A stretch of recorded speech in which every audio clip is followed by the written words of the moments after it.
What is up everyone? Jeran here, hoping you're safe and great. For this video, mag-unbox tayo ng isang condenser microphone. And actually, ginagamit ko na siya ngayon. So this is the Maono AU-PM461TR.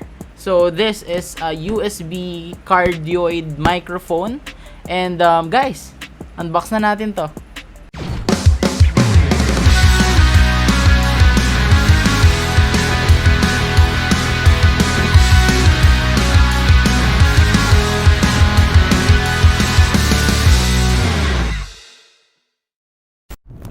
Alright, so let's inspect the box first. As you can see in front, we have the logo and the picture of the microphone itself, and down below is the PM461TR.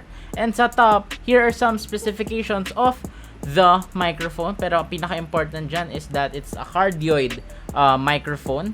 And doon sa ating sides, it's all logos, and below, you can see some more features and specifications ng ating Maono. And as you can see, yung cardioid natin na polar pattern nandun din.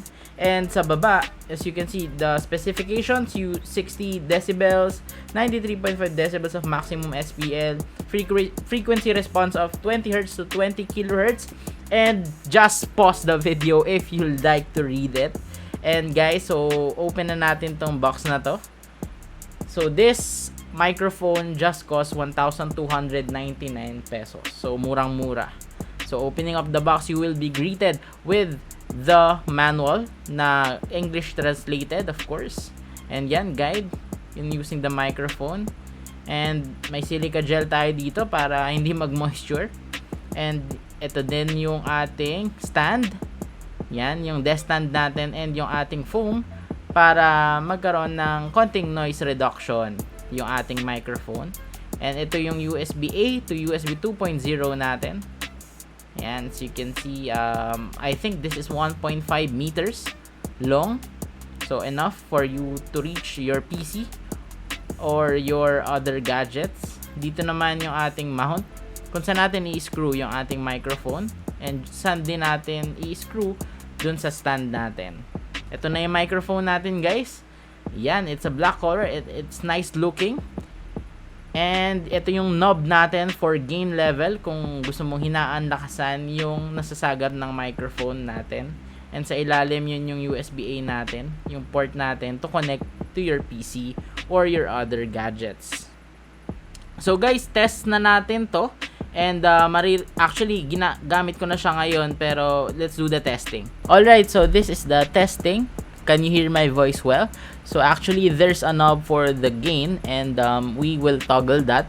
So hello, hello, hello, hello, hello, hello, hello, hello, hello, hello, hello, hello, hello, hello, and hello, hello, hello, hello, hello, hello, hello, hello, hello, hello, hello, hello, hello, hello, hello, hello, hello, hello. So lumalakas ba? So I'm not sure, pero I think this is a nice microphone. So ayan, yeah, that's the testing for you.